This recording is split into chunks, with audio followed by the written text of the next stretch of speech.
Good morning friends, so welcome to the prelims booster session. आज का पहला topic है टू फिंगर टेस्ट। तो ये आपके सोशल इश्यूज़ के लिए इंपॉर्टेंट है।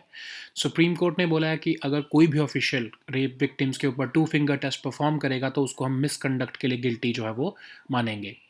तो एक्चुअली क्या है कि सुप्रीम कोर्ट इससे पहले भी अपना डिसअप्रूवल दे चुका है टू फिंगर टेस्ट के लिए। इवन 2014 में सेंट्रल गवर्नमेंट ने भी गाइडलाइंस निकाली कि ये टेस्ट जो है वो कोई साइंटिफिक नहीं होता है और ये ऊपर से जो है ट्रॉमा और स्टिग्मा जो है बढ़ाता है विमेन का, खासकर जो रेप विक्टिम्स हैं। तो अब इसमें कहा है सुप्रीम कोर्ट ने कि ये एक इनकरेक्ट एग्जम्पशन पर चलता है ये टू फिंगर टेस्ट, कि जो एक सेक्सुअली एक्टिव विमेन है उसका रेप नहीं हो सकता। ठीक है। तो टू फिंगर टेस्ट होता क्या है? अब आपको पता है कि जब भी किसी का रेप होता है किसी विमेन का, तो अब उसको जो है मेडिकल एग्जामिनेशन के थ्रू प्रूव किया जाता है कि यस इसका रेप हुआ है। लेकिन टू फिंगर टेस्ट में क्या होता है कि उसके वेजिना में जो है टू फिंगर जो है का यूज़ करते हुए टेस्ट किया जाता है कि क्या वो सेक्सुअल इंटरकोर्स के लिए हैबिचुअल है। अगर ऐसा है तो ऑफ कोर्स उसके जो है अलग से मीनिंग्स निकाले जाते हैं। तो लेकिन ये कोई साइंटिफिक नहीं है। इसका मतलब आप ये क्या समझ रहे हो कि अगर किसी का रेप, अगर कोई सेक्सुअली एक्टिव है और इसका मतलब उसका रेप नहीं हो सकता है ना। तो ये कोई वर्जिनिटी टेस्ट जिसको आप कह सकते हो, ये कोई साइंटिफिक नहीं होता। इवन वर्ल्ड हेल्थ ऑर्गेनाइजेशन ने भी बोला है कि ये तो रादर एक विमेन को ट्रॉमेटाइज कर रहे हो आप और ज़्यादा। ठीक है, आप उसकी कैरेक्टर के ऊपर क्वेश्चन कर रहे हो, जबकि वो तो एक विक्टिम है ना। तो इसीलिए जो है सुप्रीम कोर्ट ने 2013 में भी बोला था कि टू फिंगर टेस्ट जो है वो विमेन की राइट टू प्रिवेसी को भी वायलेट कर रहा है और इसीलिए इसको हटा देना चाहिए। Rather international covenant on economic, social and cultural rights को भी वायलेट करता है। UN declaration of basic principles of justice for victims of crime and abuse of power को भी जो है ये वायलेट करता है। इसीलिए सुप्रीम कोर्ट जो है बार बार, even High Court, Madras High Court ने भी बार बार बोला है कि ये टेस्ट आप रेप सर्वाइवर्स पर नहीं करोगे, क्योंकि ये उनकी फिजिकल और मेंटल इंटेग्रिटी और डिग्निटी को वायलेट कर रहा है। ठीक है। नेक्स्ट हमारा टॉपिक है सस्पेंशन ब्रिजेस। तो ये टॉपिक आपके जो है साइंस एंड टेक के लिए इंपॉर्टेंट है। तो आपको बेसिक तो ये पता होना चाहिए कि सस्पेंशन ब्रिजेस होते क्या हैं। तो आपको पता है कि गुजरात के मोरबी में एक ये सस्पेंशन ब्रिज गिर गया, जिससे कि अनफॉर्चुनेटली 134 लोगों की डेथ हो गई है। ठीक है, तो बहुत ही दुखद है ये घटना। एनीवेज हमें पता होना चाहिए सस्पेंशन ब्रिजेस क्या होते हैं। आपको पता होगा कि ये सस्पेंशन ब्रिजेस में रोप्स का यूज़ किया जाता है, जिनको आप केबल्स कह सकते हो। तो केबल्स का यूज़ किया जाता है और बीच में दो टावर्स होते हैं। ठीक है, जो ये केबल्स को कनेक्ट कर रहे हैं। तो बेसिकली वो जो दो टावर्स हैं वो सारा वेट उस ब्रिज का जो है वो डिवाइड कर रहे हैं और सारा ग्राउंड के ऊपर वेट डाल रहे हैं। ठीक है, क्योंकि सस्पेंशन ब्रिजेस में ये जो है केबल्स का यूज़ किया जाता है और टावर्स का जो है लगाए जाते हैं, ताकि ब्रिज जो जो वेट ऑफ द ब्रिज है उसको डिवाइड किया जा सके ग्राउंड में। इसीलिए इसको, ये जो सस्पेंशन ब्रिजेस होते हैं ये लंबे भी बनाए जा सकते हैं। इवन 2 किलोमीटर लंबे भी ब्रिज बनाए जा सकते हैं एज कम्पेयर टू जो आपके नॉर्मल ब्रिक एंड मोटर वाले जो ब्रिज होते हैं, है ना। अब सस्पेंशन ब्रिजेस को इसीलिए ही प्रेफर किया जाता है कि खासकर जो लंबे ब्रिज हैं, जो बहुत लंबी नदी के ऊपर अगर बनाए जाने हैं, तो इसलिए सस्पेंशन ब्रिजेस को बनाया जाता है कि आप उसमें जितने भी जो है टावर्स लगा के, ऑफ कोर्स ऐसा नहीं है कि आप उसके ऊपर कितना भी वेट डाल दो, क्योंकि उसके एक प्री डिटर्मिन्ड जो है वो वेट का क्राइटेरिया होता है कि उससे ऊपर अगर वेट बढ़ेगा तो वो टावर्स उसको सहन नहीं कर पाएंगे और वो कोलैप्स हो सकते हैं। जैसा कि इस मोरबी ब्रिज कोलैप्स में के इंसिडेंट में हुआ है, ओवरलोडिंग हो गई। और कहा जा रहा है, प्रीलिमिनरी रिपोर्ट से कह रही हैं कि कहा यह जा रहा है कि ज़्यादा लोग चढ़े गए उसके ऊपर और जो है ब्रिज जो है वो स्वे होने लगा, हिलने लगा। और वो जो है, जो आपके जो जिसको आप एंकर कह सकते हो, जो टावर्स हैं, वो उसको सह नहीं पाए और उसकी वजह से वो कोलैप्स हो गया। अब हमें पूरी इंजीनियरिंग तो नहीं पता होना चाहिए इस सस्पेंशन ब्रिज के बारे में, बट हमें इतना पता होना चाहिए कि बेसिक ये सस्पेंशन ब्रिजेस का फ़ायदा ये होता है कि उसको आप लंबा बना सकते हो as compare to normal bridges. अब मोरबी के बारे में देख लेते हैं गुजरात में। तो एक स्मॉल एंड मीडियम इंडस्ट्री का मेजर हब है। मच्छू रिवर के ऊपर जो है ये ये ब्रिज बनाया गया था। और ये डिस्ट्रिक्ट जो है कच्छ डिस्ट्रिक्ट जो के पास में पड़ता है। सुरेंद्रनगर डिस्ट्रिक्ट इसके ईस्ट में है। राजकोट डिस्ट्रिक्ट इसके साउथ में है। जामनगर इसके वेस्ट में है। बहुत फेमस है ये सेरेमिक इंडस्ट्री के लिए। इवन इंडिया की 70% इंडिया की जो सेरेमिक टाइल्स या फिर सेरेमिक इंडस्ट्री जो है वो मोरबी में ही लोकेटेड है। मच्छू एक स्मॉल रिवर है जो मादला हिल से निकलती है और उसी के ऊपर ही ब्रिज बना हुआ था। इवन ऐसा पहली बार नहीं हुआ है कि मोरबी में ऐसी ट्रेजिडी हुई है। पहले भी एक बार ये ट्रेजिडी हो चुकी है, ऐसी रिवर के ऊपर, एक डैम के ऊपर ट्रेजिडी हो चुकी है। और जो ये झूलतो पुल था जो कोलैप्स हुआ है, ये एक ब्रिज था जो 1879 में सर वागजी रावाजी ने बनाया था। उन्हीं को हम कहते हैं कि मोरबी जो है सिटी को डेवलप करने का उनको ही हम क्रेडिट देते हैं। ठीक है, तो मोरबी जो है 2013 में डिस्ट्रिक्ट बनाया गया। इससे पहले ये डिस्ट्रिक्ट की कैटेगरी में नहीं था। नेक्स्ट हमारा टॉपिक है गेंजेटिक डॉल्फिन, आपके एनवायरनमेंट के टॉपिक के लिए इंपॉर्टेंट है। तो उत्तर प्रदेश गवर्नमेंट के मुताबिक डॉल्फिन्स जो है वो दोबारा से गंगा रिवर में आना शुरू हो चुकी हैं। इसका मतलब क्या है कि क्वालिटी ऑफ वाटर जो है गंगा का वो इम्प्रूव हो गया है, इसीलिए जो है वहाँ पर डॉल्फिन्स वापस आ रही हैं। तो ये डॉल्फिन्स जो हैं ये फ्रेश वाटर वाटर स्पीशीज़ हैं और ये गंगा, ब्रह्मपुत्रा, मेघना और कर्णाफुली संगू रिवर सिस्टम्स जो है नेपाल, इंडिया और बांग्लादेश के वहाँ पर ये पाई जाती हैं। इनका साइंटिफिक नेम है प्लेटेनिस्टा गेंजेटिका और इंडिया का नेशनल एक्वाटिक एनिमल भी है ये, ठीक है। गुवाहाटी का ऑफिशियल एनिमल भी है ये इंडियन सिटी का, ठीक है। याद रखना ये इंपॉर्टेंट है। इंडिया का नेशनल एक्वाटिक एनिमल तो पता होगा लोगों को, बट गुवाहाटी का भी एक ऑफिशियल एनिमल जो है वो गेंजेटिक डॉल्फिन है। अब आपको पता है कि ये फ़िश के ऊपर ही जो है ये फ़ीड करती है। क्योंकि इनके पास लेंस नहीं होते हैं, इनकी आँखें नहीं होती हैं, तो इनको हम ब्लाइंड डॉल्फिन कहते हैं। बट इनका जो बायोसोनार सिस्टम है वो बहुत डेवलप होता है, जिसके बेसिस पर ये फ़िशिंग करती हैं या हंट करती हैं। ये पानी के अंदर ब्रीद नहीं कर सकती हैं, इसीलिए हर 30 से 120 सेकंड के बीच में इनको सरफेस पर आना होता है ऑक्सीजन लेने के लिए, ठीक है। सो कंजर्वेशन स्टेटस इनका एंडेंजर्ड है और schedule 1 of wild life protection act के अंदर इनको प्रोटेक्शन मिली हुई है, ठीक है। नेक्स्ट हमारा टॉपिक है pilot project for digital rupee, आपके इकोनॉमी सेक्शन के लिए इंपॉर्टेंट है। तो आरबीआई ने रिसेंटली पहला पायलट प्रोजेक्ट निकाला है कि सेंट्रल बैंक की जो डिजिटल करेंसी है ई रुपी, उसको होलसेल मार्केट में कैसे यूज़ किया जा सकता है। आने वाले टाइम में एक और पायलट प्रोजेक्ट निकलेगा और उसके बाद गवर्नमेंट रादर आरबीआई जो है वो इसको सीबीडीसी को लॉन्च करना शुरू कर देगा। तो एक सीबीडीसी में या फिर एक आपकी ऑनलाइन ट्रांजैक्शन जो आप यूपीआई करते हो उसमें फ़र्क क्या है, ठीक है। फ़र्क इतना है, सीबीडीसी बिल्कुल कैश फॉर्म की तरह है, ठीक है। कैसे फॉर्म में है समझ लो। जब आप यूपीआई की ट्रांजैक्शन कर रहे हो, तो आप जब यूपीआई की ट्रांजैक्शन करते हो तो आपके बैंक अकाउंट की सारी जो अकाउंट टू अकाउंट जो ट्रांजैक्शंस हैं, आपने इतने रुपए की ट्रांजैक्शन की, इस बैंक अकाउंट से वो दूसरे बैंक अकाउंट में गई, तो एक तरह से अकाउंट बेस्ड सिस्टम पर चलता है जो आपका ऑनलाइन जो ट्रांजैक्शंस आप डिजिटल ट्रांजैक्शंस चाहे यूपीआई भी करते हो। लेकिन सीबीडीसी क्या है? सीबीडीसी एक फिजिकल कैश की तरह है। जब आप कैश देते हो, ना तो आप उसके अकाउंट में डाल रहे हो, ना तो आप उसको उसके जो है आप अपने अकाउंट से निकाल रहे हो, ठीक है। आप उसको नॉर्मल कैश दे रहे हो ना। ऐसे ही सीबीडीसी भी होगा, उसमें कोई कंपल्शन नहीं होगी कि वो अकाउंट से लिंक होगा। सीबीडीसी एक टोकन बेस्ड सिस्टम होगा और इसको जो है फिजिकल कैश की तरह हम यूज़ कर सकेंगे, ठीक है।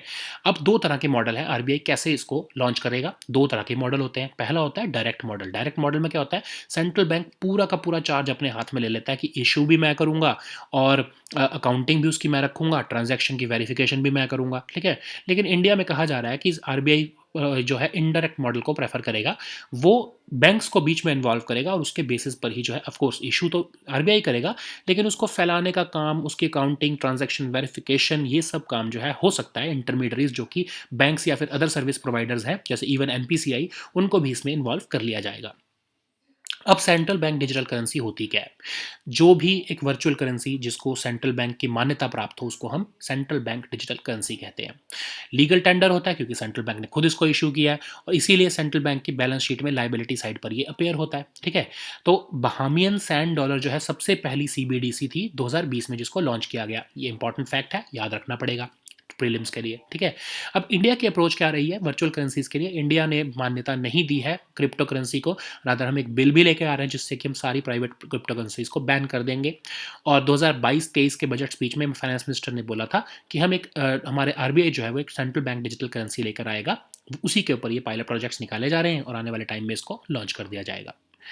नेक्स्ट हमारा टॉपिक है deoxy ribo nucleic acid. Supreme court, ये आपके साइंस एंड टेक के लिए इंपॉर्टेंट है। तो सुप्रीम कोर्ट ने बोला है कि जो डीएनए का बार बार यूज़ करना या इंक्रीजिंग यूज़ करना सही नहीं है to prove cases in court, ठीक है। तो डीऑक्सी राइबो न्यूक्लिक एसिड आपको पता है एक सेट ऑफ इंस्ट्रक्शंस होते हैं हमारे सेल के अंदर, जिससे कि हमारे इसी इंस्ट्रक्शन का यूज़ करते हुए जो है एक सेल की भी ग्रोथ होती है और उसी के बेसिस पर ही ऑर्गेनिज्म की भी ग्रोथ होती है। तो हर पर्सन का डीएनए यूनिक होता है, इसीलिए हम किसी इंडिविजुअल की आइडेंटिटी एस्टैब्लिश करने के लिए डीएनए टेक्नोलॉजी का यूज़ करते हैं। खासकर क्राइम रिलेटेड केसेस हैं, टेररिस्ट अटैक है या नेचुरल डिजास्टर्स में कुछ अगर कोई विक्टिम्स हैं तो उनकी आइडेंटिटी को हम देखने के लिए कि क्या ये जो क्लेम किया जा रहा है वही पर्सन है या नहीं है, तो उसलिए हम डीएनए चेक करते हैं कि हाँ ये वही पर्सन है, ठीक है। Even in cases of civil matters such जिसमें कि अगर पेरेंटेज एस्टैब्लिश करनी हो कि हाँ ये ये पेरेंट्स हैं या नहीं है, उस केसेस में भी डीएनए प्रोफाइलिंग का यूज़ किया जाता है। लेकिन कोर्ट ने बोला जैसे भावनी प्रसाद जेना 2010 के केस में, अशोक कुमार वर्सेस राजगुप्ता केस में भी, कि बार बार आपको जब आपके पास दूसरे ऑप्शंस अवेलेबल हों तो आप इतने ईजिली आप डीएनए प्रोफाइलिंग पर मत जाओ। आपके पास जब सारे के सारे ऑप्शंस खत्म हो जाएं, आपके पास कोई ऑप्शन ना बचे, तब आप डीएनए प्रोफाइलिंग करो, तभी आप सिर्फ डीएनए टेस्ट करो। आपका फर्स्ट प्रेफरेंस जो है वो डीएनए टेस्ट नहीं होना चाहिए, ठीक है, क्योंकि इससे आपके ऑफकोर्स एक पर्सन की बायोलॉजिकल आइडेंटिटी या बायोलॉजिकल राइट्स जो है, उसकी प्रिवेसी जो है वो वायलेट होती है, चाहे वो क्रिमिनल हो, चाहे वो अक्यूज्ड हो, फिर भी उसकी बायोलॉजिकल इंटेग्रिटी को आप चैलेंज मत करो, ठीक है। नेक्स्ट हमारा टॉपिक है ग्लोबल क्लाइमेट ऑब्जर्विंग सिस्टम। ये आपके इन्वायरमेंट के लिए इंपॉर्टेंट है। तो एक डिक्लेरेशन रिलीज की गई है ग्लोबल क्लाइमेट ऑब्जर्विंग सिस्टम द्वारा, जिसमें कहा है कि क्लाइमेट ऑब्जर्विंग सिस्टम जो है वो फ्रेजाइल है और इसको फाइनेंसिंग की बहुत ज़रूरत है, वरना ये सस्टेन नहीं कर पाएगा। ग्लोबल क्लाइमेट ऑब्जर्विंग सिस्टम एक को स्पॉन्सर्ड प्रोग्राम है जो कि ग्लोबल क्लाइमेट ऑब्जर्वेशंस देता है और बताता है कि कैसे हम इसको और इम्प्रूव कर सकते हैं, कैसे क्लाइमेट जो है को में हम रिसर्च कर सकते हैं। तो ये को स्पॉन्सर्ड किसने किया है? वर्ल्ड मेट्रोलॉजिकल ऑर्गेनाइजेशन ने, इंटर गवर्नमेंटल ओशनोग्राफिक कमीशन जो है यूनेस्को का उसने, यूएन एनवायरनमेंट ने और इंटरनेशनल साइंस काउंसिल ने, ठीक है। तो ऑफ कोर्स ये ही जो है आपके क्लाइमेट वेरिएबल्स की जो इंपॉर्टेंट डेफिनेशंस होते हैं, GCOS ही उसको बनाता है। नेक्स्ट हमारा टॉपिक है international open access week. Science and tech के लिए भी इंपॉर्टेंट है और आपके गवर्नेंस के लिए भी इंपॉर्टेंट है। तो CSIR NISCPR जो है उन्होंने recently international open access week को सेलिब्रेट किया है। इसमें ओपन एक्सेस जो आपकी जो भी स्कॉलरली आर्टिकल्स या फिर रिसर्च पब्लिश की जाती है उसको ओपन एक्सेस देने के लिए जो है एक अवेयरनेस जनरेट करने का जो है वो एक ये वीक सेलिब्रेट किया जाता है। हर साल जो है last full week of October जो होता है ग्लोबली, उसको हम इंटरनेशनल ओपन एक्सेस वीक की तरह सेलिब्रेट करते हैं, ठीक है। सो 2008 में स्पार्क ने जो है इंडिया में इसको मनाना शुरू किया था और लोगों को, जो रिसर्चर्स हैं, उनको मोटिवेट किया जाता है कि आप अपने जो पब्लिश कर रहे हो वर्क, उसको आप ओपन एक्सेस दे दो ताकि ज़्यादा से ज़्यादा लोगों के पास वो वर्क जो है वो पहुँच पाए, ठीक है। सो CSIR NISCPR जो है आपको पता ही है कि ये दोनों जब जो है आपका CSIR NISCAR और CSIR NISTATS जब ये मर्ज हुए तो इससे ये बनाया गया और ये one of the largest open access publishers हैं इंडिया में। और कोई चार्जेस नहीं लेते हैं, कोई पब्लिकेशन नहीं लेते हैं, पब्लिकेशन फ़ी नहीं लेते हैं ऑथर्स के लिए, कोई सब्सक्रिप्शन फ़ी भी नहीं लेते हैं, जो कि समझ लो को अब आप एक ऑथर हो, आपको कोई पब्लिकेशन फ़ी नहीं देनी है, कोई चार्जेस नहीं देने हैं, आप अपना वर्क इन पर पब्लिश कर सकते हो और फिर होगा क्या, उससे रीडर्स जो है वो कोई भी उसको बिना किसी पैसे के या किसी सब्सक्रिप्शन फ़ी के उसको रीड कर सकता है। बेसिकली ओपन एक्सेस प्रोवाइड करते हैं। नेक्स्ट हमारा टॉपिक है हरित आयकर। इंपॉर्टेंट है आपके इन्वायरमेंट के लिए। हरित आयकर एक इनिशिएटिव है इनकम टैक्स डिपार्टमेंट का, जो कि नेशनल यूनिटी डे पर लॉन्च किया गया है, जिसमें होगा क्या कि इनकम टैक्स डिपार्टमेंट अपने इनकम टैक्स डिपार्टमेंट की बिल्डिंग्स और अदर पब्लिक एरियाज में ग्रीन कवर को बढ़ाने के लिए कोशिश करेगा और माइक्रो फॉरेस्ट भी बनाएगा using Miyawaki method. Miyawaki method हमने कल ही डिस्कस किया है कि कैसे हम क्लोज जो है विसिनिटी में प्लांट्स लगा के हम एक डेंस फॉरेस्ट अर्बन एरियाज में बना सकते हैं, as compare to traditional methods जिसमें 20 से 30 साल लग जाते हैं। ये 2-3 साल में ये अर्बन एरियाज में डेंस फॉरेस्ट बना सकते हैं, ठीक है। नेक्स्ट हमारा टॉपिक है ENWR, आपके जो है गवर्नेंस के लिए इंपॉर्टेंट है और इकोनॉमी के लिए भी इंपॉर्टेंट है। तो warehousing development and regulatory authority ने एक सेमिनार ऑर्गेनाइज किया है ENWR के ऊपर। पहले तो हमें पता होना चाहिए कि नेगोशिएबल वेयर हाउसिंग रिसीप्ट्स क्या होती, वेयर हाउस रिसीप्ट्स क्या होती हैं, उसी के बेसिस पर हम समझ पाएंगे कि वो इलेक्ट्रॉनिक फॉर्म में क्या होगा, ठीक है। अब आपको एग्जाम्पल से समझाते हैं। समझ लो आपके पास एक गोल्ड का बिस्किट है, ठीक है। एग्जाम्पल लेते हैं, ऑफ कोर्स गोल्ड तो में तो नहीं ट्रेड होगा, बट हम एग्जाम्पल ले रहे हैं सिर्फ। आप गोल्ड का अपने बिस्किट जो है गवर्नमेंट के किसी वेयर हाउस में रखा है, ठीक है, समझ लो वो पुणे में रखा है। अब आप उसकी डील कर रहे हो, आप बैठे हो चेन्नई में। तो अगर आपको उसको बेचना हो तो आपको क्या करना पड़ेगा, आपको पहले पुणे में आना पड़ेगा, उस वेयर हाउस से उस गोल्ड बिस्किट को निकालना पड़ेगा, फिर जाके आप किसी को बेच सकते हो। लेकिन नेगोशिएबल वेयर हाउस रिसीट क्या कहता है, सिस्टम क्या कहता है कि आपके पास अगर उसकी रिसीट है और आप जो है कि मेरे पास गोल्ड का बिस्किट जो है वो पुणे की एक वेयर हाउस में पड़ा हुआ है, आप उसको चेन्नई में बैठे बैठे ही उस रिसीट के थ्रू जो है उस नेगोशिएबल, क्योंकि वो रिसीट जो है वो नेगोशिएबल है, आपने उस रिसीट को ही बेच दिया कि अब से ओनरशिप जो है, जो पुणे में बिस्किट पड़ा है गोल्ड का, वो ABC पर्सन की है, ठीक है। तो आप समझ गए ना कि आपको फिजिकल जो है वो फिजिकल जो गोल्ड है, जो आपका गोल्ड का बिस्किट पुणे में पड़ा है, उसका यूज़ नहीं करना पड़ रहा है उसको बेचने के लिए, आप सिर्फ उसकी जो रिसीट है उसको ही बेच रहे हो, ठीक है। उससे क्या होगा, ओनरशिप ट्रांसफर हो जाएगी। इवन आप उस रिसीट को बैंक का लोन लेने में एक एज अ कोलैटरल भी यूज़ कर सकते हो, ठीक है। आपको फिजिकल गोल्ड जो है वो नहीं लेके जाना पड़ेगा। उससे क्या होगा, ट्रांसपोर्टेशन कॉस्ट बचेगी, आपका टाइम बचेगा, आपकी जो है ये नेगोशिएबल रिसीट, जो रिसीट वेयर हाउस रिसीट्स हैं, यही एज अ आपका असेट काम करेंगी, ठीक है। अब इसी को ही आप इलेक्ट्रॉनिक फॉर्म में सोच लो, तो वो आपका electronic negotiable warehouse receipt है, ठीक है। अगर आपके पास इलेक्ट्रॉनिक फॉर्म में अगर ये रिसीट आ जाए, आप उसको बेचो, या उसको आप जो है, ये ऑफ कोर्स आपका वेयर हाउसेस इसको इशू करते हैं इन रिसीट्स को, लेकिन इनकी टाइम वैलिडिटी होती है, ठीक है। इसको ऑक्शन भी किया जा सकता है, इसको ट्रांसफर भी किया जा सकता है, आप फुली भी बेच सकते हो उस गोल्ड बिस्किट को, आप उसका कुछ पार्ट भी बेच सकते हो, ठीक है। अगर आप जो है फिजिकल रिसीट को बेचोगे, तो आपको पूरा ही वो गोल्ड का बिस्किट बेचना पड़ेगा, ठीक है। But of course there are methods की जिससे आप उसका पार्ट भी बेच सकते हो, बट ये मेथड जो है इलेक्ट्रॉनिक अगर हम उसको कर दें तो बहुत आसान हो जाएगा। आप उसका सिर्फ 3/5 पार्ट बेच सकते हो उस बिस्किट का, 2/5 आपके पास फिर भी ओनरशिप रहेगी, ठीक है। इसमें क्या है, उस फिजिकल जो असेट को मूव करने की जरूरत नहीं पड़ रही है, ओनरशिप जो है वो सिर्फ कागजों में या फिर इलेक्ट्रॉनिक फॉर्म में ही ट्रांसफर होती जा रही है, ठीक है। सो यही इसके बेनिफिट्स हैं। इवन अब इसको इस चीज़ में आप, जो मैं आपको गोल्ड के बिस्किट का एग्जांपल दे रहा था, अब इसमें आप जो है फार्मर्स या एफपीओस का एग्जांपल ले लो कि उनकी फसल पड़ी है किसी भी वेयर हाउस में, वो कंट्री में कहीं भी उस फसल को बेच सकते हैं using this electronic negotiated warehousing receipt, ठीक है। सो नाउ अब हम देखते हैं कि वेयर हाउसिंग डेवलपमेंट और रेगुलेटरी अथॉरिटी क्या है। तो ऑफ कोर्स इसको 2010 में बनाया गया था, warehousing development and regulation act द्वारा 2007 में, और ये department of food and public distribution के अंडर आती है। नेक्स्ट हमारा टॉपिक है इंडिया कैम्प 2022, आपके गवर्नेंस के लिए इंपॉर्टेंट है। तो union ministry of health and family welfare और केमिकल एंड फर्टिलाइजर्स मिनिस्टर जो है, उन्होंने इंडिया कैम्प 2022 को इनाग्रेट किया है। अब इसका थीम है vision 2030 chemicals and petrochemicals build India. इसके अंदर होगा क्या कि गवर्नमेंट अपनी पॉलिसी बता रही है कि कैसे हम जो है पेट्रोकेमिकल्स और केमिकल्स इंडस्ट्री को हम बढ़ाना चाहते हैं, उसमें इन्वेस्टमेंट हम कैसे लेके आना चाहते हैं। तो इसको जो है हर साल department of chemicals and petrochemicals जो है ministry of chemicals and fertilizers के अंदर जो आता है, वो इसको हर साल ऑर्गेनाइज कराता है। ये इसका 12th एडिशन है। और अगर हम देखें कि इंडिया में केमिकल्स और पेट्रोकेमिकल्स इंडस्ट्री जो है वो जो है 106% से 2021-22 में ग्रो हुई है, अगर हम उसको 2013-14 से कंपेयर करें तो, ठीक है। So now let us see all these topics in English. So the first topic is two finger test. So this topic is important for your social issues.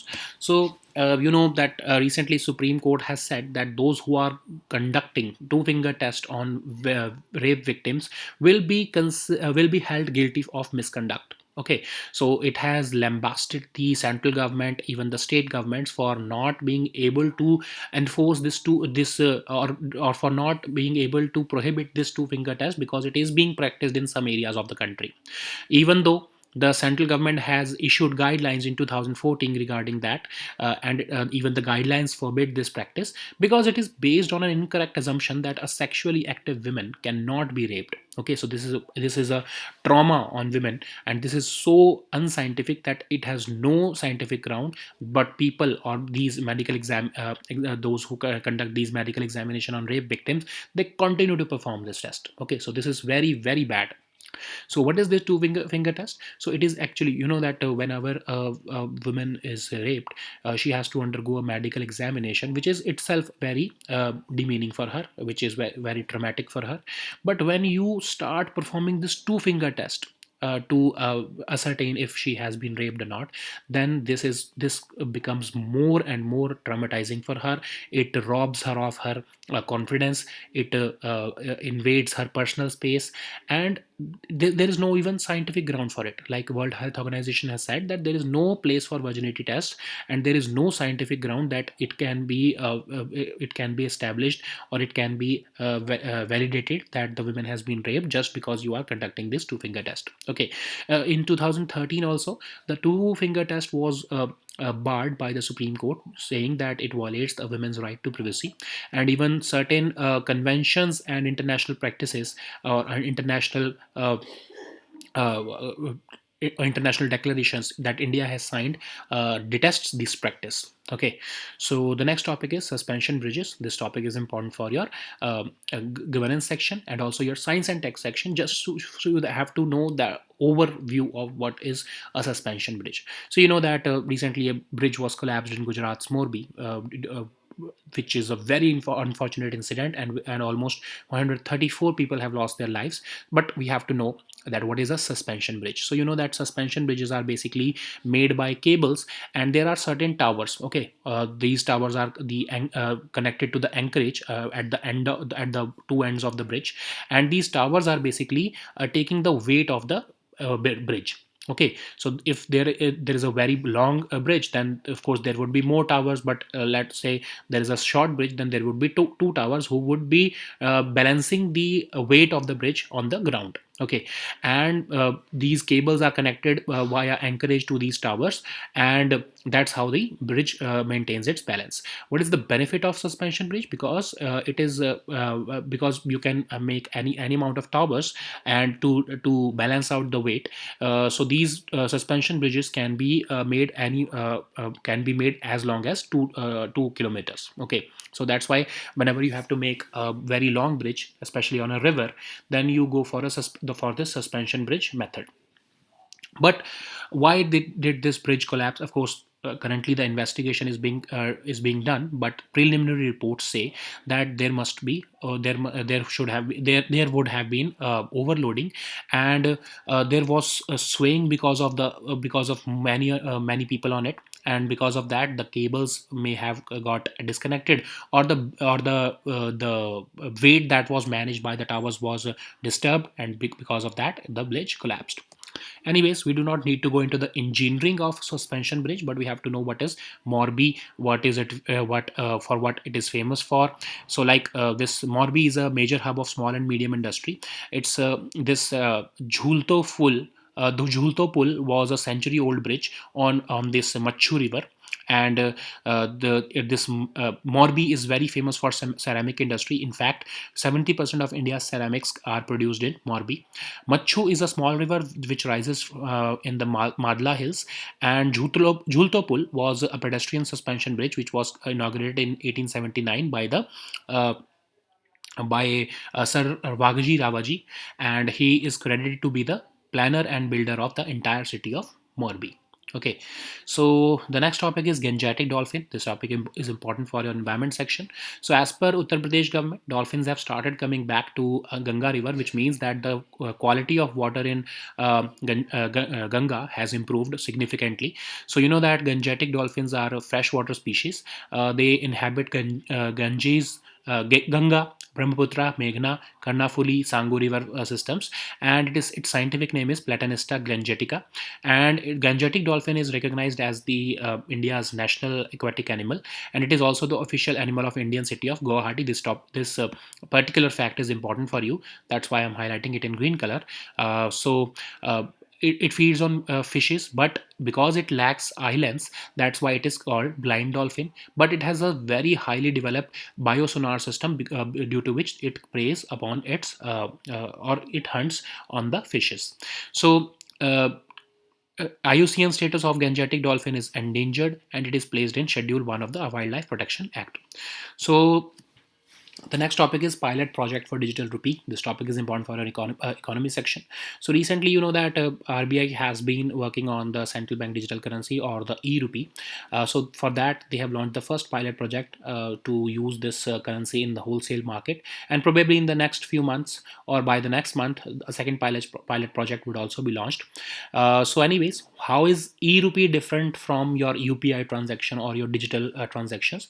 You know that whenever you make a UPI transaction or any digital transaction, it is account to account transaction. So you have the bankers or the banks that are dealing with this transaction, they have to check the accounts.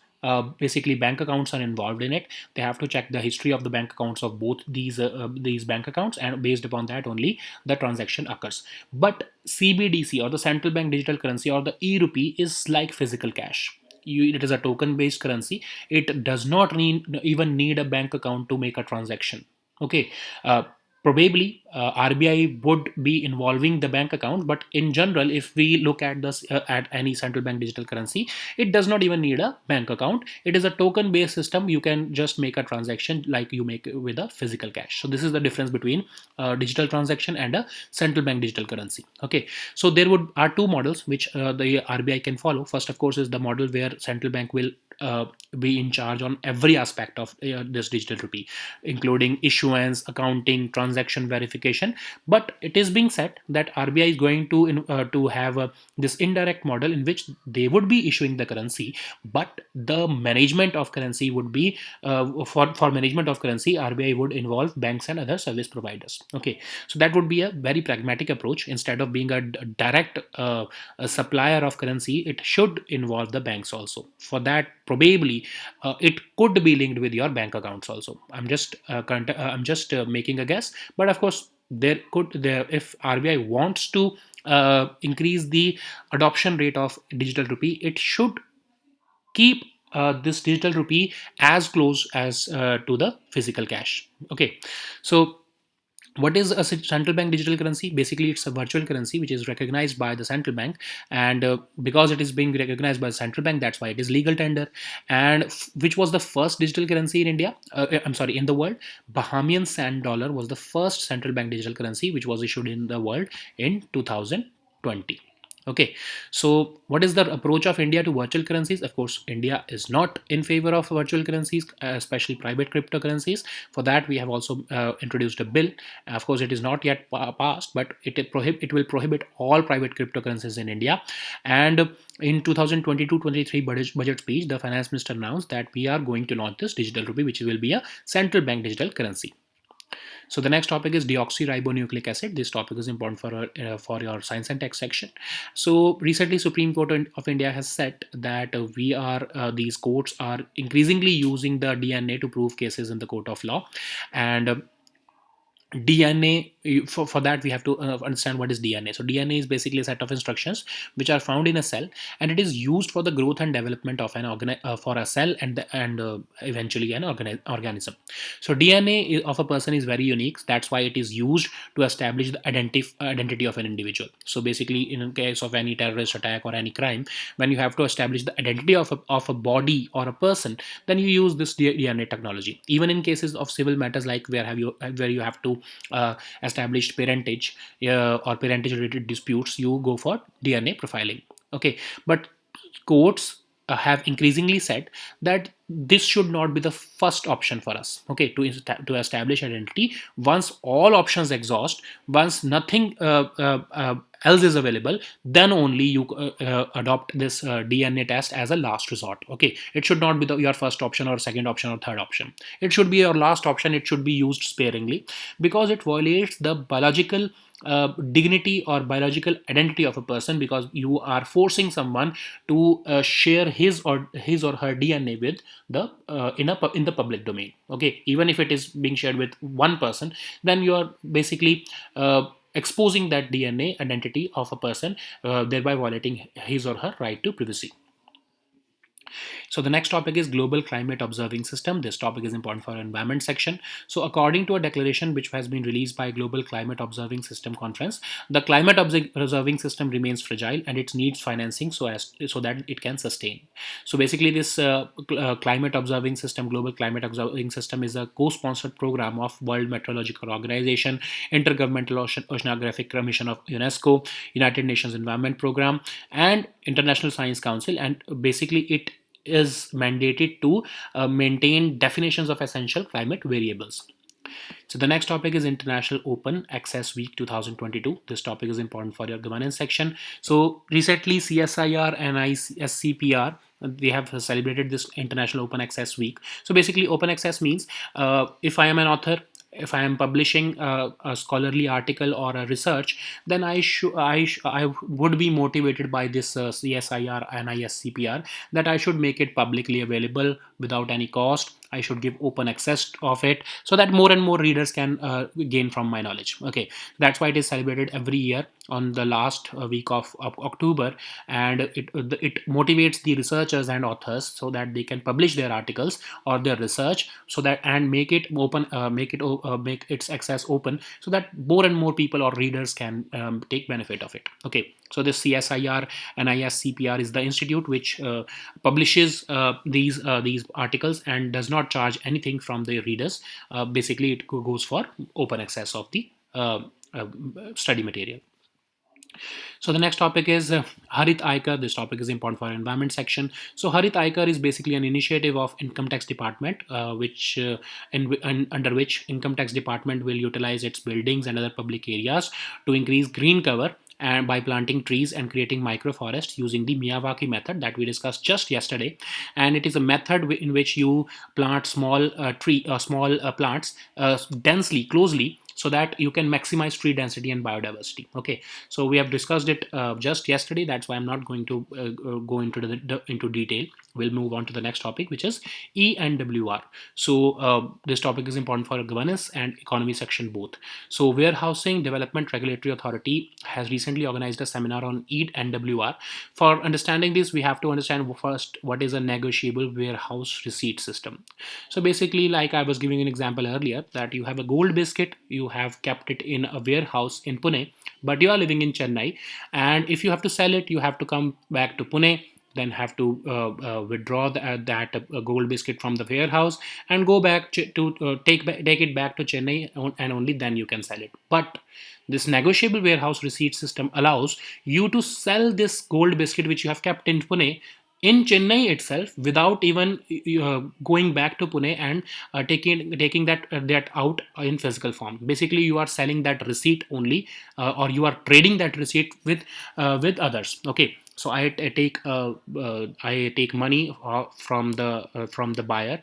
I will just share my receipt, and this receipt can change as many hands as possible. Okay, it is tradable, and even it can be used as a collateral in the banking system. Okay, if I'm in Chennai, I need a loan, I can just go to the bank that I have this receipt, I have this biscuit, I have this receipt issued by the warehousing department of Pune, and I am in possession of this gold biscuit. Please give me loan. Use this as a collateral. If I have fail to provide my loan, then you can go then you can redeem this, and you can be the owner of that gold biscuit. Okay, now just convert this entire system in electronic form. If the physical receipt is also banished, if the physical receipt is also eliminated from the system, you are just using electronic system to electronic receipts are being issued by the warehousing department. Of course, there would be some time validity, and these receipts can also be auctioned. And what is the major benefit of it? You can even sell a part of that biscuit. Okay, because it is all is being traded electronically. You can sell just 3/5 of that gold biscuit. If you need that much money only, still you can keep 2/5 of that biscuit with yourself. Of course, that would the entire biscuit would be in the warehouse, but you can sell it fully or in part also. Okay. So Warehousing Development and Regulatory Authority was constituted in 2010, and it functions under the Department of Food and Public Distribution. So the next topic is India Chem 2022. This topic is important for your economy section. So Union Minister of Health and Family Welfare, who is also the Minister of Chemicals and Fertilizers, has recently inaugurated the India Chem 2022 with theme Vision 2030, Chemicals and Petrochemicals Built in India. And basically this conference is aimed to showcase government's policies for sustainable growth of this sector, and also highlight how the investment opportunities in this sector. So it is a flagship event of Department of Chemicals and Petrochemicals, and this is the 12th edition of this event, which is being organized in association with FICCI. Okay, so India's chemicals and petrochemicals industry is booming, and it has registered a growth of 106% in 2021-22 if we compare it with 2013 and 14. Okay, so these were our topics for today. We'll meet next time with new topics. Until then, goodbye and take care.